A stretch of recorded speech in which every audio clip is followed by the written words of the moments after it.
in studio Pat CHLUDZINSKI, who is in the Assembly, the 143rd District. We'll talk about his district in a second.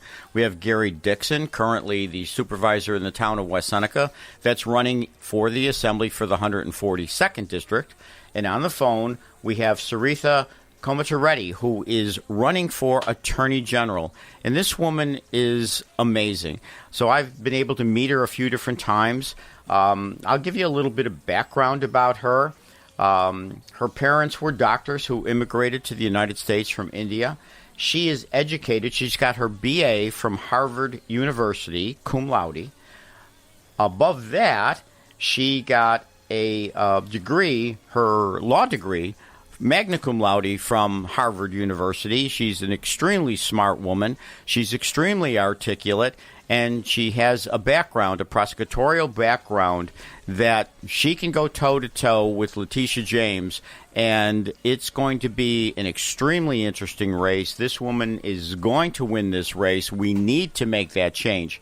So, SARITHA, how are you this morning? Good morning, Chairman. How are you? I am good. So, look, you're traveling around the state. I know that you were here in Niagara and in Erie just recently.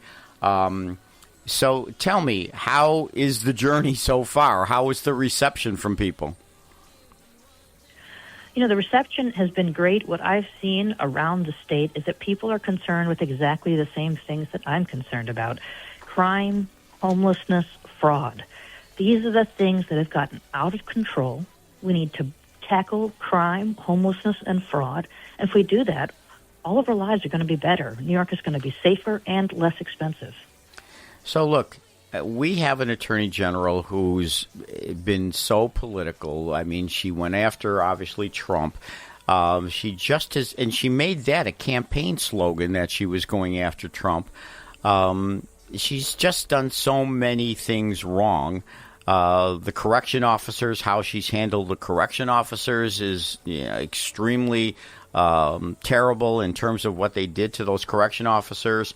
But you have a different approach. I mean, you have a very, very strong background. I mean, tell us a little bit about your history, coming here, growing up here, and, you went to Harvard. I mean, that's obviously very impressive. So what were your plans after Harvard Law School? My plan was to become a terrorism prosecutor because I wanted to go after the guys who attacked us on 9/11. So that's what I did. First, I clerked for Justice Brett Kavanaugh when he was on the D.C. Circuit. So that's there again. There's another star situation that you were able to do that. Go ahead. And after a few years of working, I came back to New York as soon as I could to become a federal prosecutor here. And so I love New York. I was born in New York. I've loved being here in a position where I can spend every day trying to keep New York safe, trying to keep America safe. That was my career as a federal prosecutor. I went after terrorists, drug traffickers, all kinds of people, folks who were exploiting children, people who were hackers, fraudsters, people who were victimizing New Yorkers. And you were, what I've really seen... You were the person in court. I mean, you actually did the prosecution yourself. I mean, you just weren't administrative. You actually were there, right? Oh, absolutely, right. I went to trial myself at 8 federal criminal trials against various serious international and domestic criminals. I argued 15 times before the Second Circuit Court of Appeals. I'm a real lawyer.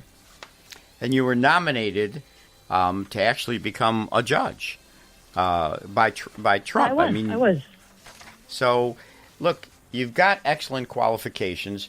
So now, and there's a soft side of you too. I mean, I see that you have 2 sets of twins. You're a mom, so there's a soft side of you. Right. That's there, so you know what the rest of us go through, what parents go through, what it takes, the affordability issue that you have to deal with, having 4 young children.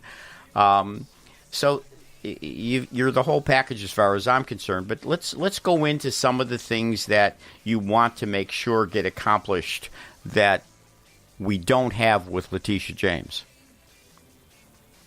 Well, Chairman, as someone who has done these things myself, I'm frustrated. I think a lot of New Yorkers are frustrated because we see problems in New York State that are solvable, and the only reason they're not being solved is because of politics.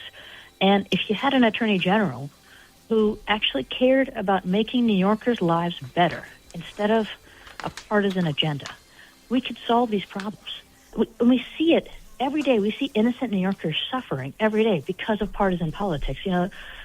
Just this week, an 83-year-old Air Force veteran passed away after having been pushed on the subway tracks in New York City by an individual who's here illegally, who had been deported multiple times from this country but came back through the southern border, who had been arrested multiple times in New York but hadn't been handed over to immigration authorities even though he was here illegally. Now, and now, because of that, man, an 83-year-old Air Force veteran who's a completely innocent New Yorker just taking the subway is dead. And it's preventable, right? That never should have happened because that man never should have been here. And the important point, I think, in this is this is not even about immigration.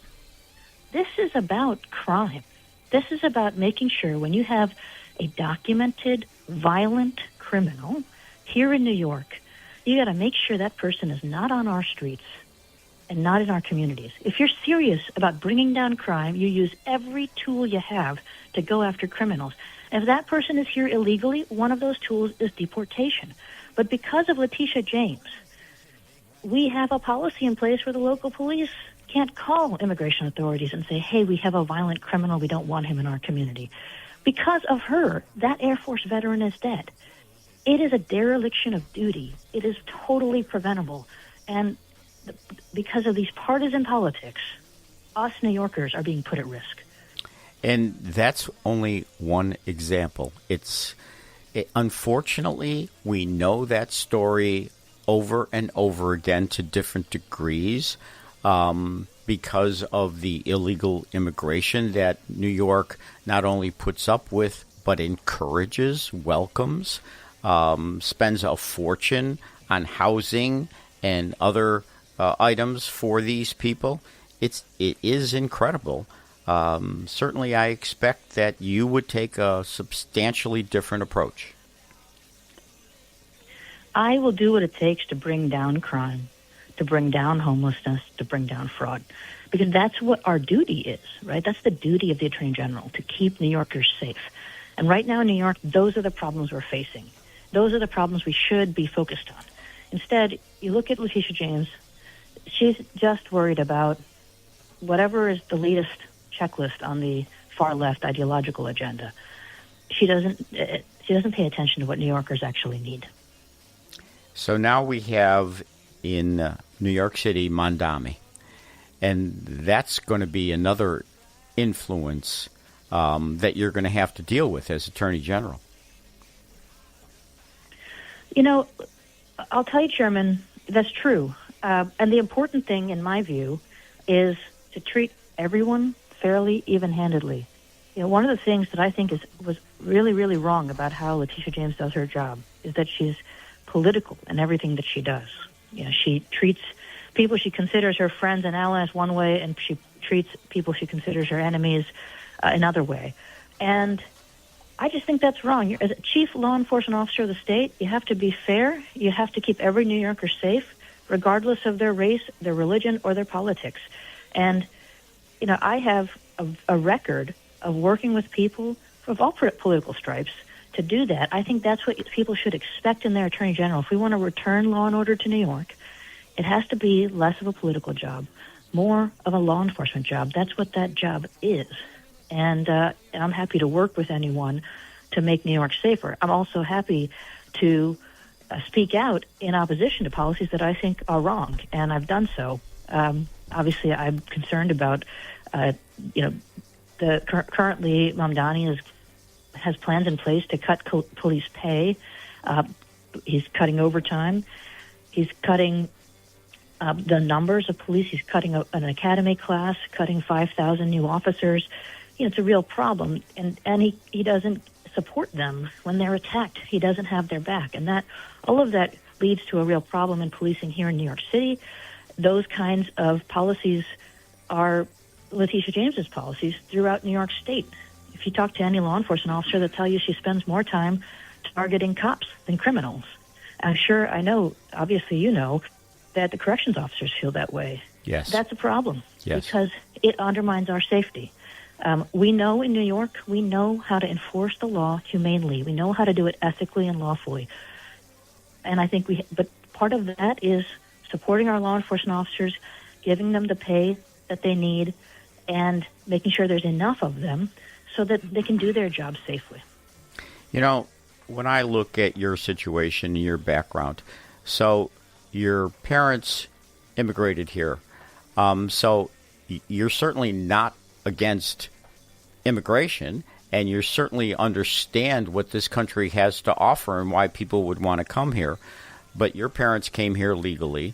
We're allowing people to come in here illegally without going through the process that your parents had to go through, my grandparents had to go through, so many of our families had to go through. So it certainly isn't against immigration, but it certainly is against the pandering that we see to illegals. And it goes to the extent of illegals that have these criminal records. You're right. My parents came from India. My dad came from a small village where there was no electricity, no running water. And they left India at a time when India was a socialist country, and that's what they were leaving behind. That's going to be a common story, I think, for a lot of folks who were immigrants in New York, is that they were leaving socialism. They were leaving places where they felt like they couldn't get a fair shake. They were leaving places that did not have stable rule of law, where crimes would go unpunished, where there was no accountability, no justice. And they were coming here because we are a country with the rule of law. We are a country where anyone can speak up and seek justice in court. We are a country that where you can actually sort of trust that if you work hard, you have a shot at getting anything. That's really the idea that they came here with, and that's the idea that I grew up with, and I believe in it. It's that's what makes America the greatest country in the world. To me, what is really a perversion of the immigrant story is when folks like Letitia James come out and act like protecting violent criminals who are here illegally somehow is advocating for immigrants. It's not. She doesn't represent my views. She doesn't represent my parents' views. Most immigrants in this country want law and order. Most immigrants in this country want their kids and their communities to be safe. Every immigrant I know wants that.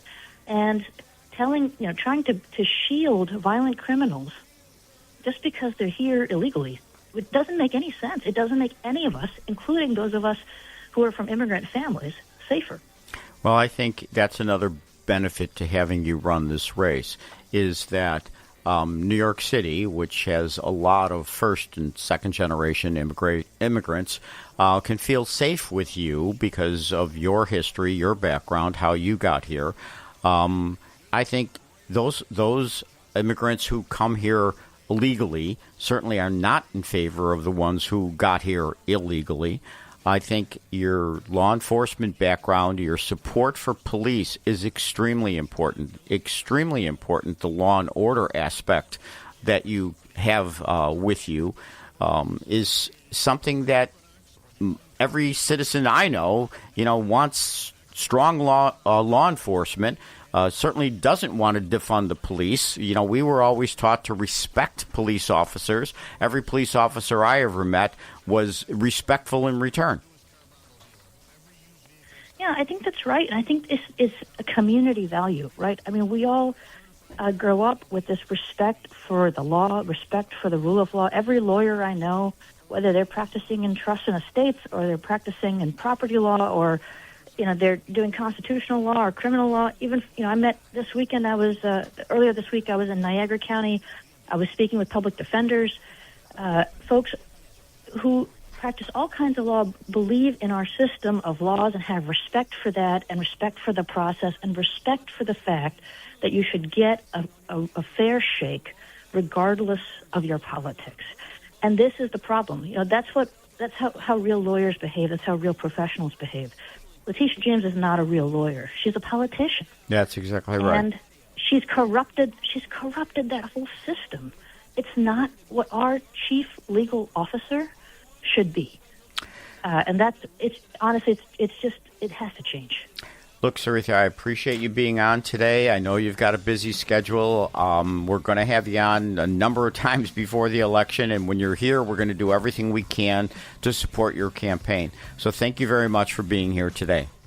From the 143rd Assembly District, our Assemblyman Patrick CHLUDZINSKI. We also have in studio Gary Dickson, who's my town supervisor in the town of West Seneca, and Gary's now running for the 142nd Assembly District, something I've wanted him to do for a while.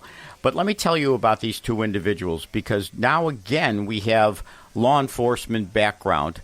Pat served in the Cheektowaga Police Force for 25 years. He rose through the ranks from 1999, became a patrol sergeant, was promoted to lieutenant, and detective lieutenant, really had a successful career. But before that, he was in the U.S. Army, served in the Army National Guard, and after 9/11, he was activated, and he went for Operation Iraqi Freedom. There, Pat served as a machine gunner in Baghdad.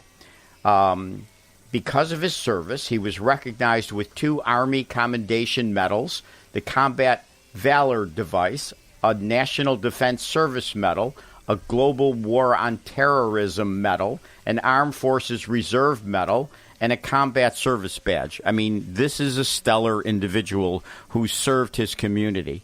When we go to Gary Dickson, again, he's an Army veteran, and he served in the FBI for 27 years, was in Russia. He will tell us about he was a leader there in for the FBI, retired from that, fortunately for us, came to West Seneca, got involved in politics, and became the first Republican supervisor in the town of West Seneca in 50 years because of what he's been able to accomplish. He's kept taxes stable, low actually, compared to his predecessors over the years. So both of these gentlemen are here in studio. Welcome to both of you. Thank you. Appreciate you having us on. Yes, thank you. All right, so Pat, you can tell us what it's like there in Albany at this point in time when there's 150 assemblymen, but 103 of them are Democrats. Yes. So you're on the short side of it. Yep, we are in the minority out there, but we can accomplish some things that could correct the course of New York State still by being in the minority out there. Right now, we are working on the budget. We just passed, I voted no on it, but the debt services bill, which was our first budget bill, we did that on Thursday. And the governor had already come out a couple of weeks ago with her proposed budget. The Assembly majority put together their proposed budget. And basically, the Assembly majority's budget looks even worse than the governor's budget. So if you thought the governor's budget looked bad, the Assembly one-house budget is even worse, and that was put together by the majority. Of course, minority members have input in that. We can advocate for things. We can have meetings with other members and push agendas on what we're looking for funding for, and write letters also to the leaders of the majority in regards to what we're looking for. But in the end, at the end of the day, the budget that comes out of the Assembly one house is the majority's budget. It's incredible to me because the budget has grown so substantially during Hochul's reign. It's grown almost 40%. She proposed $260 billion. And like you say, the Democrat majority have put increases to that $260 billion, right? Absolutely.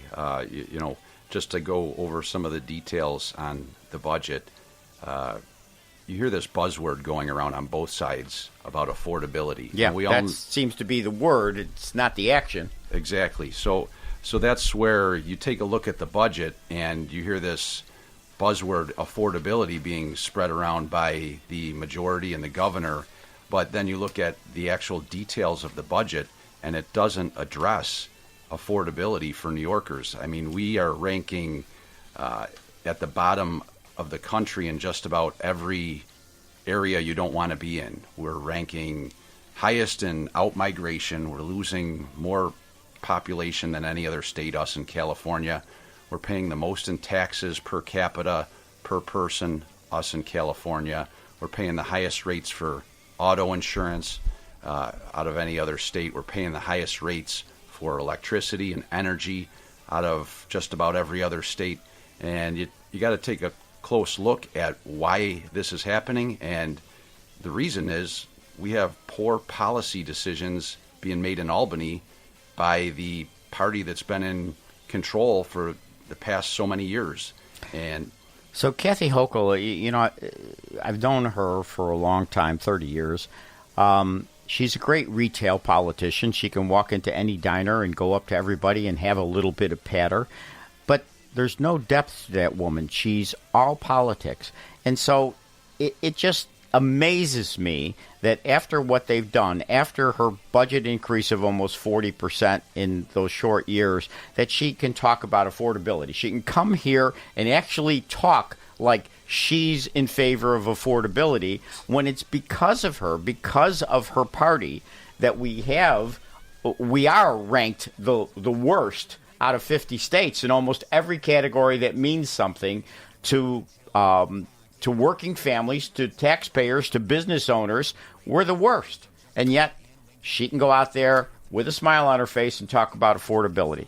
Yep, it's sad. And just to give a little bit of detail in regards to what this year's budget proposal is looking like for the governor's budget and the assembly's budget, it continues to have massive spending increases year after year. There's tax increases year after year. Like you had mentioned, the governor's budget increased spending by $8 billion. The assembly majority's budget increases spending by $18 billion. And at the same time, the state debt continues to grow. We're more than $74 million in debt, and $74 billion. And, we just passed that debt services budget bill, which I voted no for.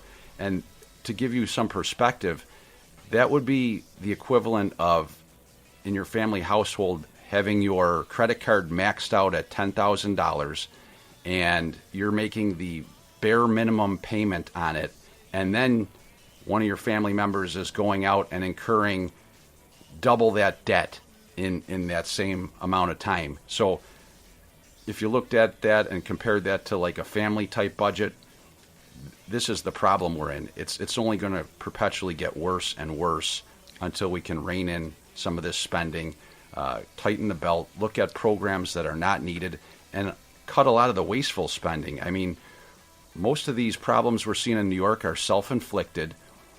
Again, like SARITHA had mentioned, we have a self-inflicted migrant crisis that's costing the taxpayers of New York State billions of dollars every year, not also including locally here, which they have never covered the $800,000 that was owed to the Maryvale School District when Right.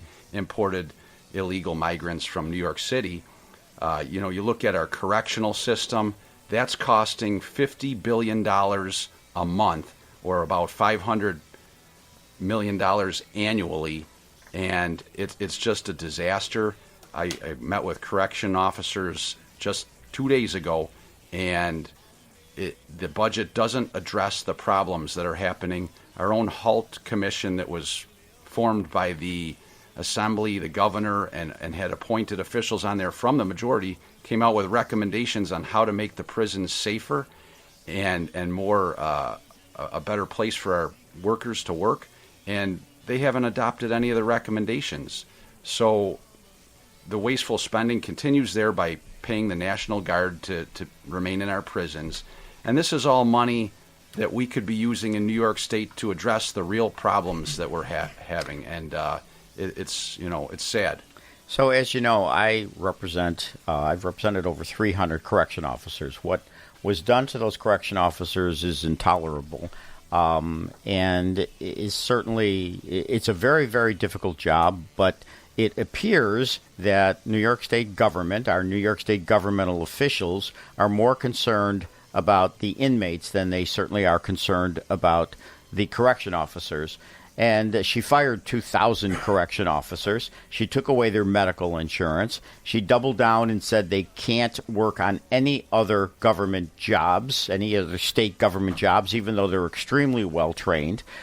She did all these things. She put the National Guard in to our prisons. National Guard members, I served in the National Guard for 6 years, who do not have the training for that type of work. Who certainly don't want to be in those prisons and are there at a substantial cost, as you pointed out. I mean, there's so many things wrong. But, Pat, you were one of only 2 years ago that we were able to change from a Democrat to a conservative Republican in the Senate. We need to continue you there, which you'll be a target this year. We need to get Gary there to make another change. From Pat Burke, who, again, follows the far left agenda that New York City has put forth. You've got a tough race this year, right? Absolutely. Flipping one of only 2 seats in New York State last election cycle puts a huge target on your back, and the Democrat majority will want this seat back, and we're expecting them to bring down some resources and money to support the candidate that's running against me.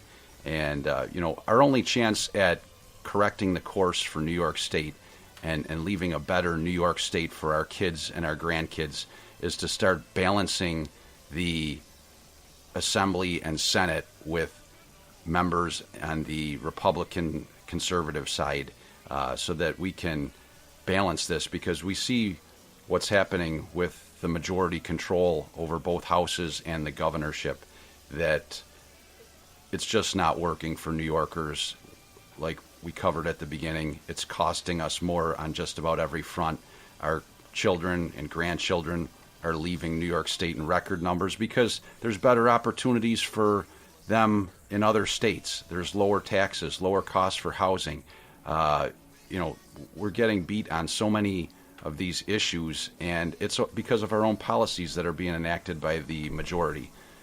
So, look, we need, right now, like I said, there's 150 assemblymen in New York State. 103 happen to be Democrats, so they have the super majority. We need to take out at least 4 of them. We need to maintain you. We need to get Gary there. That's what we need to accomplish. And I want people to know that they can go to your website. They can contribute to your campaign. Obviously, we need funds in order to fight this battle. And so you're there fighting for these people every single day. Again, we're here in studio with Pat CHLUDZINSKI, our assemblyman from the 143rd District, and with Gary Dickson, who's seeking to be an assemblyman in the 142nd District. So, Gary, we just talked about budgets. You know something about budgets, right? Yes, and thanks for having me on. So 6 years now you've been West Seneca's supervisor, a change from 50 years of Democratic rule where taxes went up every single year and substantially in the last supervisor. So tell us about how you've been able to hold the line here in West Seneca. For 5 years in a row, we didn't raise a resident's town taxes. And we did that by a combination of cost control, an extra emphasis on economic development, and taking a good look at various contracts that we had to make sure that we were getting the best value out of them. And, it's amazing when you make decisions based on doing what's the right thing, the lowest cost, you save money. So, I'm convinced that the state could accomplish everything that it's trying to do and still cut taxes for residents just by some careful accounting.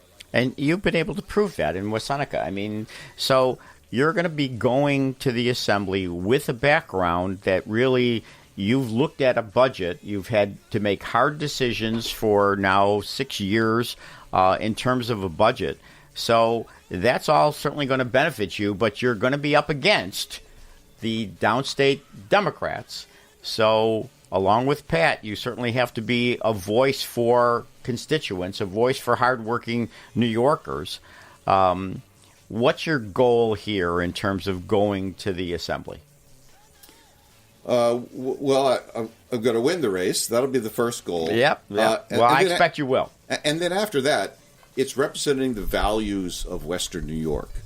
The way I look at it, the state is being run by New York City, and it's their values that are being imposed on everybody else. And these are not the values of Western New York. They're certainly not the values of the Assembly District, which covers northern Orchard Park, all of West Seneca, most of Lackawanna, all of South Buffalo, and bits of Fillmore and Lovejoy.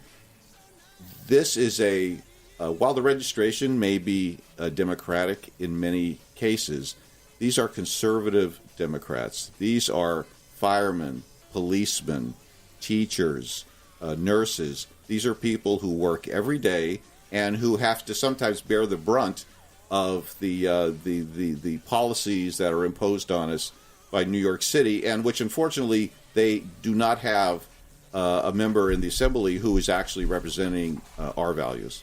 So you've been out carrying petitions, right?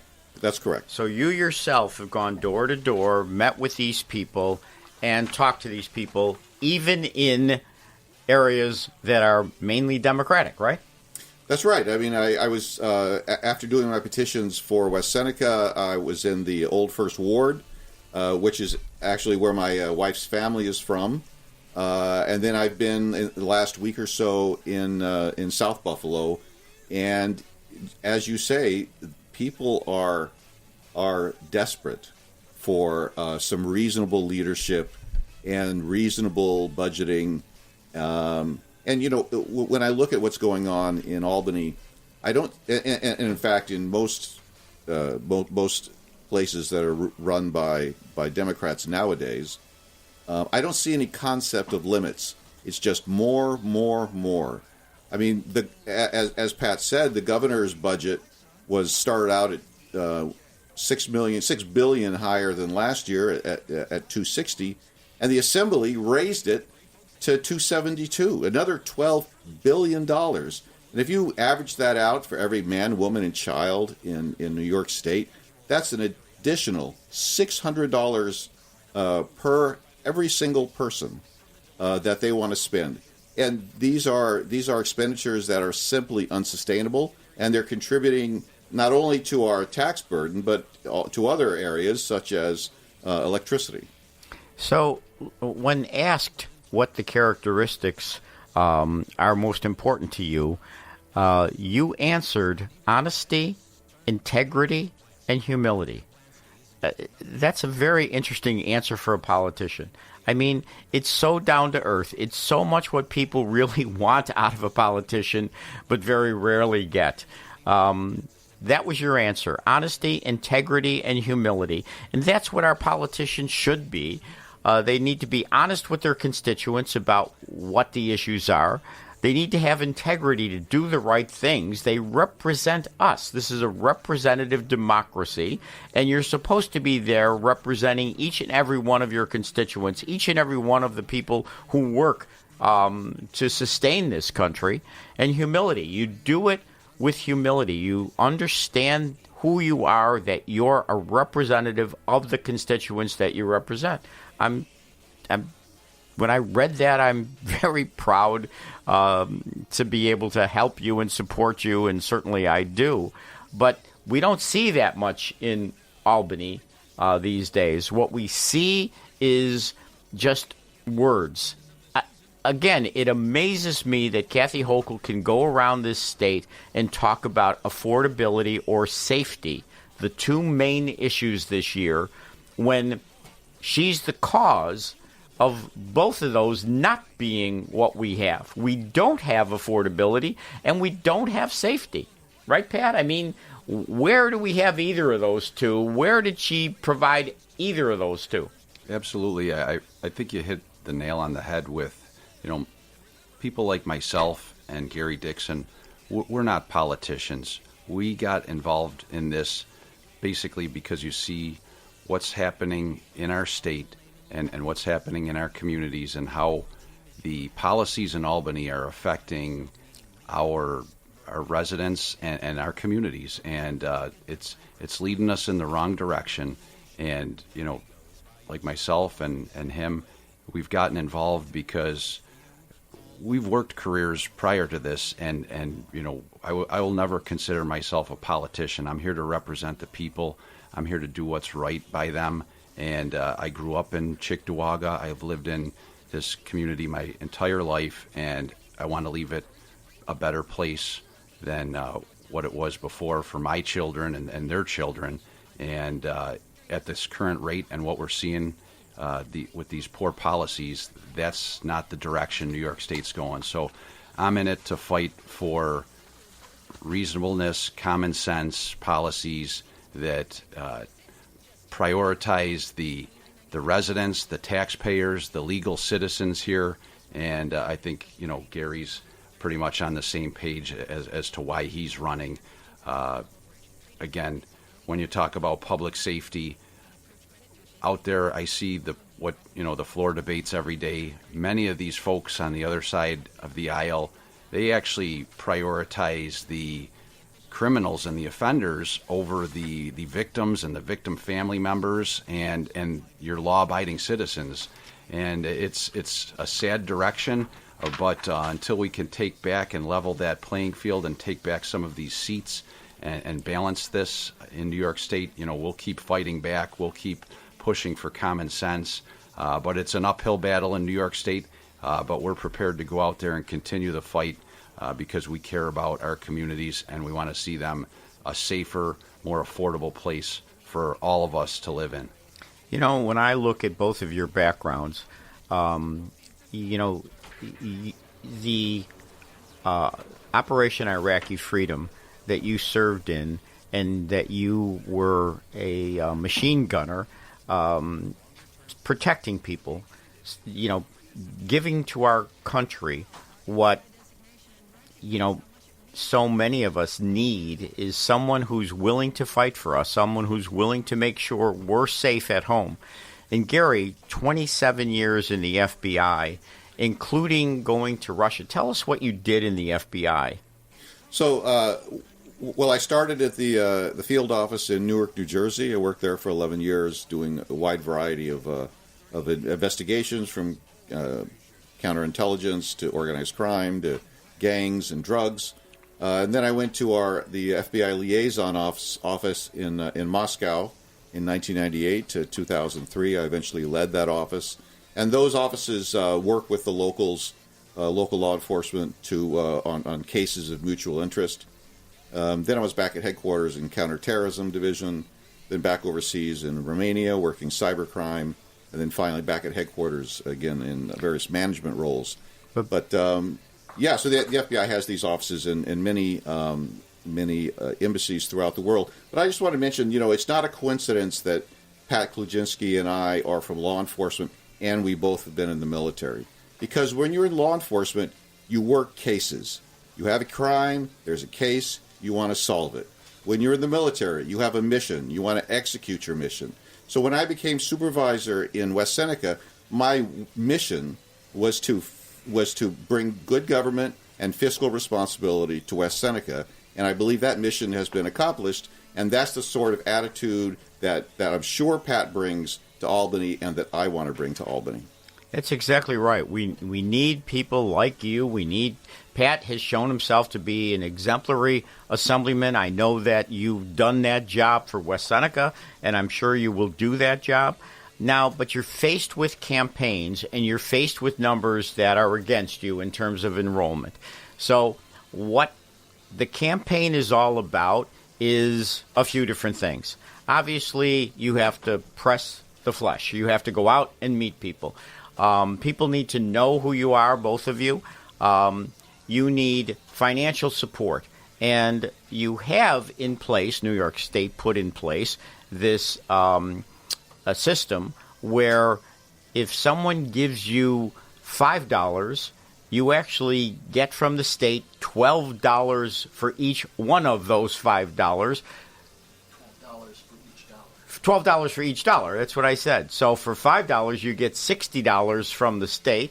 So there is at least a situation, not that I agree with what the state did, but there is a situation where someone like you, Gary, running from the outside against an incumbent who typically has the advantage, can, if you can raise some funds and small amounts of funds from individuals, you can fight the fight. You can go out there and get the TV time that you need to be able to fight this fight. So people need to understand, both for Pat and for you, that that's the system in place. When we have fundraisers, we need to be supportive of both of you.